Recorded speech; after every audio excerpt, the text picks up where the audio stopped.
من وجهك المنير لقد نور القمر لا يمكن الثناء كما كان حقه بعد خدا بزرگ توئی قصہ مختصر یا ایھا الذین آمنوا کتب علیکم الصیام کما کتب علی الذین من قبلکم لعلکم تتقون صدق اللہ مولانا العظیم ان اللہ وملائکتہ یصلون علی النبی یا ایھا الذین آمنوا صلوا علیہ وسلموا تسلیما اللہم صلی علی سیدنا و مولانا محمد وعلی آل سیدنا و مولانا محمد وبارک وسلم الصلاة والسلام علیکہ یا رسول اللہ الصلاة والسلام علیکہ یا حبیب اللہ الصلاة والسلام علیکہ یا رحمت للعالمین وعلی آلک و اصحابک اجمعین۔ حضرات وقار کہ اللہ سبحانہ و تعالی جا لکھ لکھ شکر آئن جو رب سبحانہ و تعالی اساں ای تمام جی زندگی میں ایک مرتبہ بیہر رمضان المبارک جو مہینو نصیب فرمایو آئے۔ ناظرین و سامعین کرام، رب سبحانہ و تعالی قرآن مجید فرقان حمید میں ارشاد فرمایو یا ایھا الذین آمنوا کتب علیکم الصیام، اے ایمان وارو تہاں تے روزہ فرض کیا ویا، کما کتب علی الذین من قبلکم لعلکم تتقون، جیئیں تہاں کا اگن امتن تے روزہ فرض کیا ویا ہویا، لعلکم تتقون من تمام پرہیزگار بن جو۔ ناظرین و سامعین کرام کہ اللہ سبحانہ و تعالی رمضان المبارک جے مہینے کے کئی خوبن سا نوازو آئے۔ رمضان جو مہینوں کہ جے مہینے میں رب سبحانہ و تعالی جی کئی عبادتوں کیوں ویندیوں آئیں۔ نماز تراویح بھی ان رمضان المبارک جے مہینے میں، شب قدر بھی رمضان جے مہینے میں، اعتکاف واری عبادت بھی رمضان جے مہینے میں، روزے واری عبادت بھی رب سبحانہ و تعالی رمضان جے مہینے میں عطا کیا ہے۔ ناظرین و سامعین کرام کہ اللہ سبحانہ و تعالی جی حبیب کریم صلی اللہ علیہ وسلم جن ارشاد فرمایو کہ حضور نبی مکرم صلی اللہ علیہ وسلم جن رمضان جے مہینے میں جلائے ارشاد فرمایو کہ اذا دخل شہر رمضان فتحت ابواب السماء وغلقت ابواب جہنم وسلسلت الشیاطین او کما قال صلی اللہ علیہ وسلم۔ اللہ جے حبیب کریم صلی اللہ علیہ وسلم جن ارشاد فرمایو کہ جڏهं رمضان جو مہینوں داخل تھیندو آئے تو آسمان جا دروازہ کھولیا ویندا آہن، جہنم جا دروازہ بند کیا ویندا آہن، شیطانن کے زنجیرن سان بدھیو ویندو آہے۔ ناظرین و سامعین کرام کہ آسمان جا دروازہ رمضان جے مہینے جے داخل تھیण سان کھولیا ویندا آہن۔ کن روایت میں ایو آہے کہ جی رمضان جو مہینو ایندو آہے تو رحمت جا دروازہ انسان جے مدھا کھولیا ویندا آہن، آسمان جا دروازہ رحمت جا دروازہ کھولیا ویندا آہن۔ ان جے کرے کہ جیئیں کہ ان رمضان المبارک جے مہینے میں کہ انسان عبادت کندو آہے تو ان جے عبادت کے آسمانن تائیں پہنچڑ میں کا رکاوٹ نہ بن جے ان جی عبادت قبول تھے، تو ان جے کرے آسمان جا دروازہ رمضان المبارک جے مہینے جے داخل تھیण سان کھولیا ویندا آہن، جہنم جا دروازہ بند کیا ویندا آہن، छो त ही महीनो बरकतुनि वारो महीनो आहे। हिन महीने जे दाख़िल थियण सां जहन्नम जे दरवाज़ा बंदि कया वेंदा ऐं शैतान जेके इंसाननि खे तकलीफ़ पहुचाईंदा आहिनि ऐं इंसाननि खे तकलीफ़ पहुचाइण में या इंसाननि खां गुनाह कराईंदा आहिनि, उन शैताननि खे हिन बरकतुनि वारे महीने में ज़ंजीरनि सां ॿधिया वेंदो आहे। सुभान अल्लाह। नाज़रीन सामीन किराम के ये रमज़ानुल मुबारक जे महीने जे दाख़िल थियण सां इहे जेका सो आहे जन्नत जा दरवाज़ा ऐं रहमत जा दरवाज़ा या आसमान जा दरवाज़ा खोलिया वेंदा आहिनि ऐं जेका सो आहे जहन्नम जो दरवाज़ो बंदि कयो वेंदो आहे। ऐं हिन महीने में इंसान जेको इबादत कंदो आहे उन मां जेका ख़ासि इबादत जेका रब सुभाणे व तआला जे तरफ़ां इंसाननि जे मथां फ़र्ज़ु थियल आहे उहो आहे रोज़ो। अल्लाह जे हबीब करीम सल्लल्लाहु अलैहि वसल्लम जन फरमायो कि अस्सियाम जुन्नतुन फला यरफुस वला यजहल। अल्लाह जे हबीब करीम सल्लल्लाहु अलैहि वसल्लम जन फरमायो कि रोज़ो हिकु ढाल आहे। पोइ जेको शख़्स रोज़ो रखे त उनखे घुरिजे कि न बेहूदा ऐं बेहयाई वारी गुफ़्तगू करे ऐं न उहो कंहिंसां झगड़ो करे या झेड़ो करे। ऐं जेकॾहिं ॿियो को शख़्स उन सां झेड़ो या झगड़ो या बेहयाई वारे अंदाज़ में ॻाल्हायो रहियो आहे त उनखे घुरिजे त उहो उनखे चवे कि मां रोज़ेदार आहियां। ऐं अल्लाह जे हबीब करीम सल्लल्लाहु अलैहि वसल्लम जन इरशाद फरमायो वल्लदी नफ़्सी बियदिही लखलूफ़ु फमिस साइम अत्यब इंदल्लाहि तआला मिन रीहिल मिस्क औ कमा क़ाल सल्लल्लाहु अलैहि वसल्लम।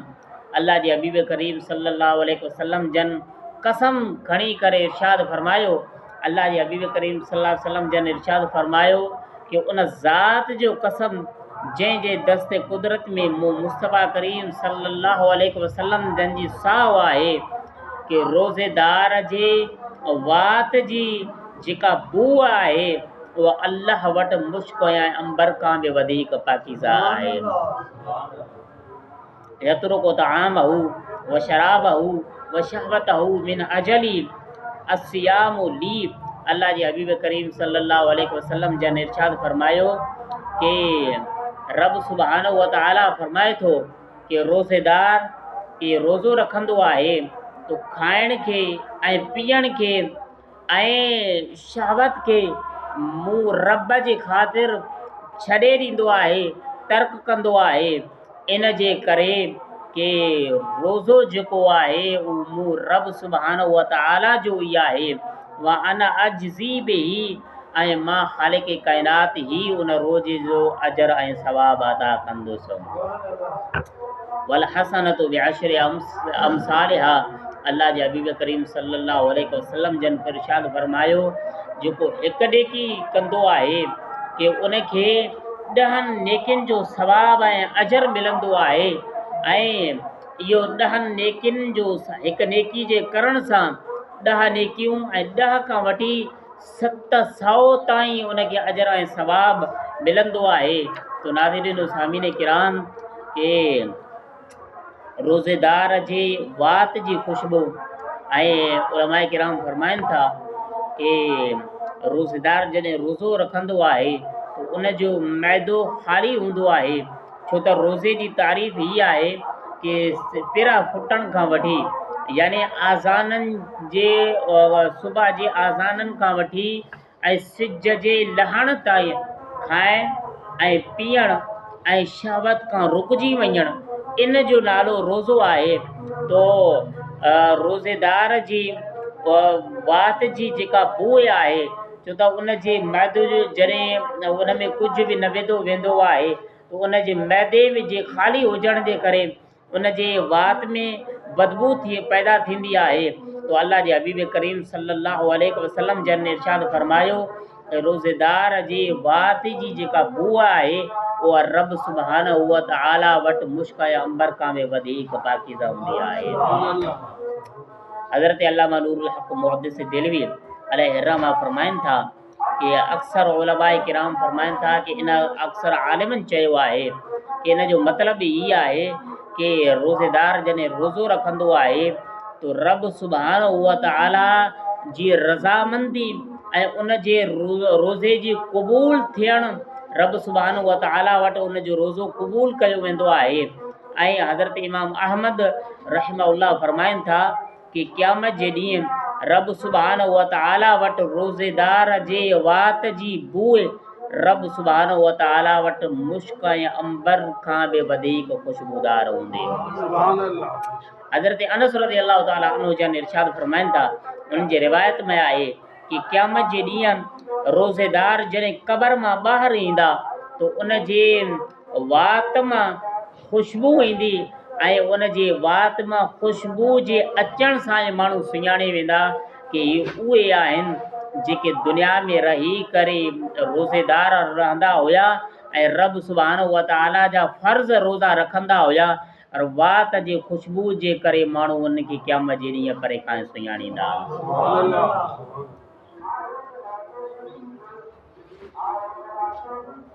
फरमाइनि था कि रोज़ेदार जी जेको मुश्क जी ख़ुशबू खां बि वधीक उन जी वात जी ख़ुशबू अलाह वटि वधीक प्यारी आहे ऐं रोज़ेदारनि जे वात जी जेका बूई आहे उहो मुश्क जी ख़ुशबू सां वधीक मुश्क जी ख़ुशबूअ सां तब्दील कई वेंदी आहे।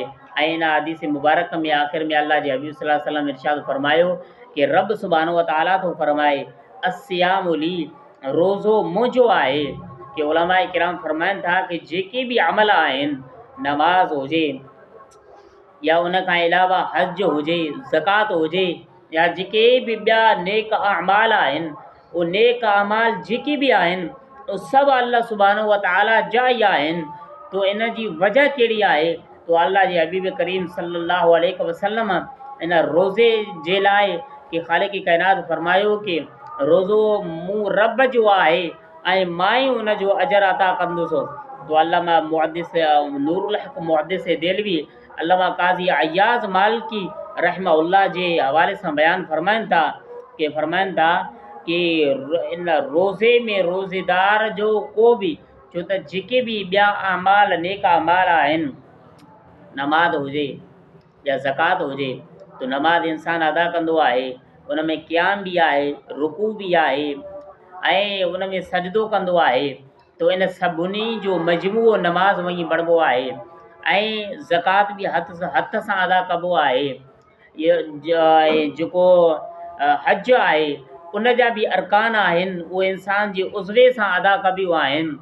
तो फरमाइनि था कि हज़रत काज़ी अय्याज़ मालिकी रहमहुल्लाह फरमाए थो कि जेको रोज़ो आहे उन रोज़े में इंसान उन रोज़े खे अदा करण जे लाइ इंसान जो को बि फेल कोन ऐं हरकत ज़ाहिर न हूंदी आहे। इन जे करे कि उन रोज़े में रोज़ो जेको अमल आहे उहो रियाव खां, ॾेखाव खां पाक अमल आहे।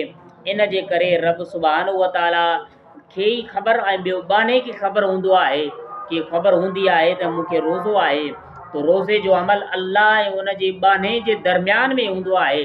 तंहिं करे रब सुभानहु व तआला फरमायो कि रोज़ो मूं रब जो ई आहे ऐं मां रब सुभानहु व तआला ई रोज़े जो अजर ऐं सवाब अता कंदुसि। ऐं ॿियो इन जो मतिलबु इहो बि थी सघे थो कि उलमाए किराम फरमाइनि था कि अना अजज़ी बि कि मां ई इन रोज़े जो अजर ऐं सवाब अता कंदुसि। छो त जेके बि नेक अमाल आहिनि उन हर नेक अमल जो अजर ऐं सवाब 10 खां वठी 700 गुना ताईं अल्लाह सुभानहु व तआला अता फरमाईंदो आहे। ऐं रब सुभानहु व तआला रोज़े जे अमल, इन रोज़े जो जेको अमल आहे उन जे अजर ऐं सवाब जे मुतालिक़ अल्लाह सुभानहु व तआला फरमायो कि हर नेक अमल जो सवाब 10 खां वठी 700 ताईं आहे। पर रब सुभानहु व तआला वटि रोज़े जे अजर ऐं सवाब जी का बि हद मुक़ररु न आहे। नाज़रीन सामीन किराम, तो अल्लाह सुब्हानहु व तआला गोया के इरशाद फरमाए थो कि रोज़े जो जेको अजर ऐं सवाब आहे, मां रब सुब्हानहु व तआला उनखे बेहिसाब अजर ऐं सवाब उनखे अता करे छॾींदुसि।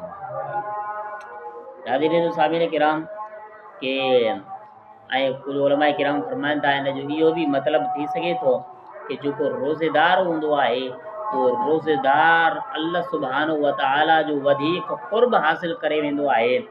उन जी वजह इहा आहे कि रोज़ेदार जॾहिं रोज़ो रखंदो आहे तो शरीयत जे मुक़ररु थियल उन वक़्त में सुबुह खां वठी सिज जे लहण ऐं आज़ाननि दी खाइण ऐं पीअण ऐं सोहबत खां रुकिजी वेंदो आहे।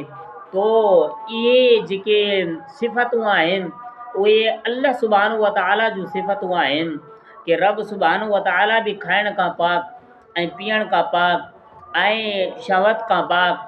तो रोज़ेदार बि इन मख़सूस ख़ासि शरीयत वारे वक़्त में खाइण ऐं पीअण ऐं शहवत खां रुकिजी वेंदो आहे ऐं पाण खे रोकींदो आहे। तो इन जे करे रब सुब्हानहु व तआला फरमायो कि रोज़ो मूं रब जो ई आहे ऐं मां अल्लाह सुब्हानहु व तआला ई उन जो रोज़े जो अजर ऐं सवाब अता कंदुसि। हज़रत अल्लामा इब्न हजर अस्क़लानी रहमतुल्लाह अलैहि हज़रत इब्न अरबी रहमहुल्लाह जे हवाले सां बयानु फरमाइनि था। उहे लिखनि था कि रोज़े जा 4 क़िस्म आहिनि। हिकु अवाम जो रोज़ो, फरमायूं कि अवाम जो रोज़ो इहा आहे कि खाइण ऐं पीअण ऐं शहवत खां रुकिजी वञणु ऐं पाण खे रोकणु, इहो अवाम जो रोज़ो आहे। ऐं ॿियो रोज़े जो क़िस्म हीअ आहे कि आम माण्हुनि में ख़ासि माण्हुनि जो रोज़ो, उहो हीअ आहे कि रोज़े जे टाइम ॾींहं जो खाइण ऐं पीअण ऐं इज़्तिवाजी मामले खां पाण खे रोकण सां गॾोगॾु रब सुब्हानहु व तआला ऐं उन जे हबीब करीम सल्लल्लाहु अलैहि वसल्लम जन जे हराम कयल शयुनि खां पाण खे रोकिजी वञणु। तो कौली ऐं फ़ेली हर तरह सां पंहिंजे बदन खे ऐं पंहिंजे हर उज़वे खे गुनाहनि खां रोके छॾणु। मसलन ज़ुबान सां कूड़ न ॻाल्हाइणु ऐं कंहिंजी गिला न करणु ऐं पंहिंजे नज़र खे बुरी नज़र खां बचाइणु, हथनि ऐं पेरनि सां कंहिंखे ईज़ा ऐं तकलीफ़ न ॾियणु। तो इहो आम माण्हुनि में ख़ासि माण्हुनि जो रोज़ो आहे।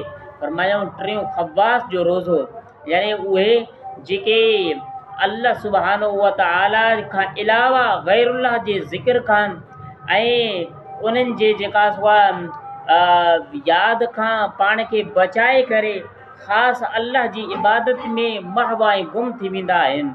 फरमायूं चोथों ओ ख़वासुल ख़ासि, यानी ख़ासनि खां बि ख़ासि माण्हुनि जो रोज़ो, उहो उन्हनि माण्हुनि जो रोज़ो आहे जेके पाण खे ॾींहं में खाइण ऐं पीअण ऐं उन मामलात खां रोकींदा आहिनि, पर गैरुल्लाह खां अल्लाह खां सवाइ जेके बि आहे उन खां पाण खे बचाए करे सिर्फ़ु रब सुब्हानहु व तआला जो ई थी वेंदा आहिनि ऐं अल्लाह जी इबादत में मसरूफ़ थींदा आहिनि।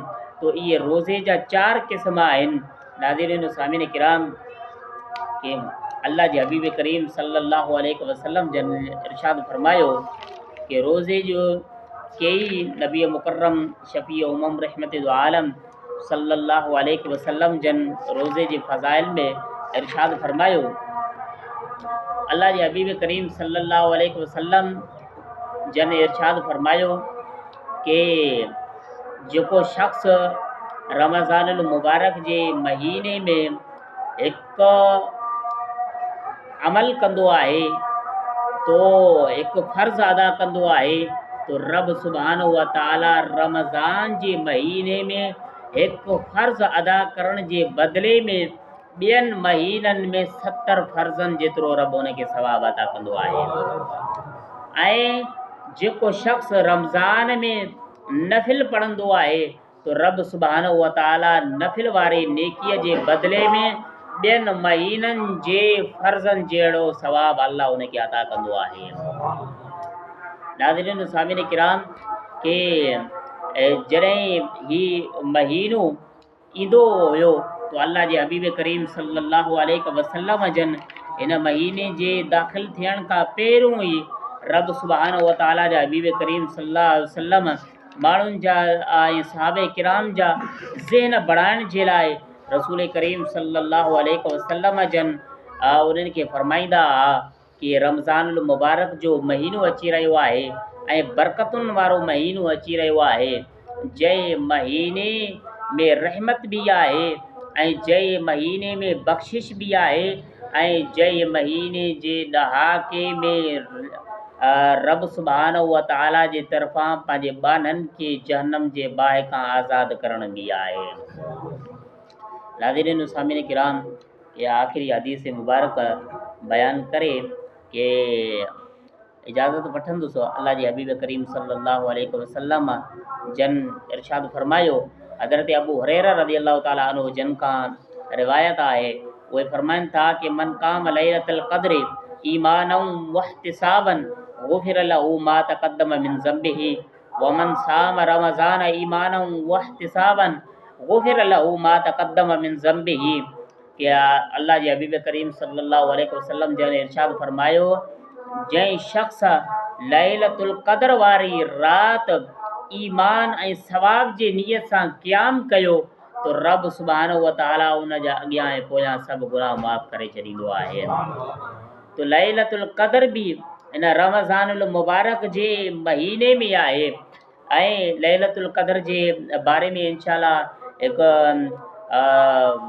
जुमातुल मुबारक में उन जो ख़ासि मौज़ू हलाईंदासीं।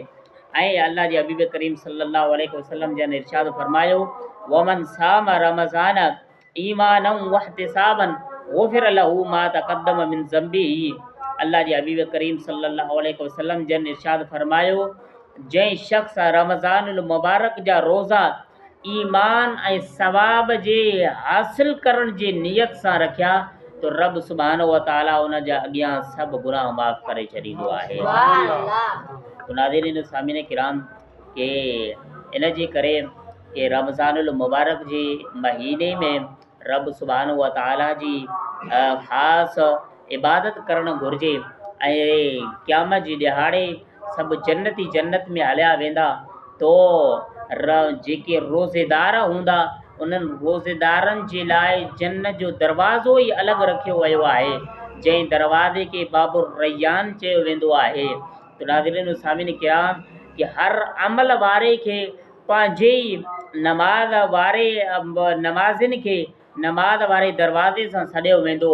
ज़कात रखंदड़नि ज़कात ॾींदड़नि खे उन ज़कात वारे दरवाज़े सां सॾियो वेंदो।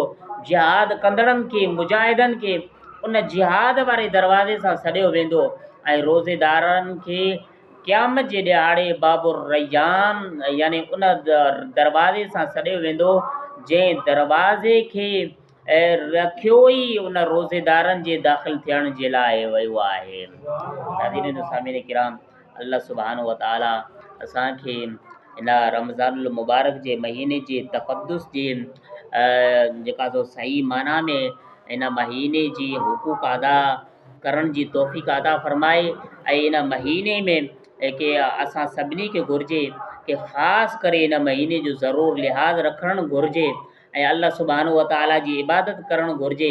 इन महीने में मस्जिदनि खे आबाद करणु घुरिजे ऐं ॾींहं जो रोज़ा, रातियुनि जो तरावी ऐं रमज़ान जे आख़िरी जेको ॾहाको आहे उन में एतिकाफ़ करण बि नबी मुकर्रम सल्लल्लाहु अलैहि वसल्लम जंहिंजी सुन्नत आहे ऐं शब क़दर खे ज़िंदा रखणु घुरिजे।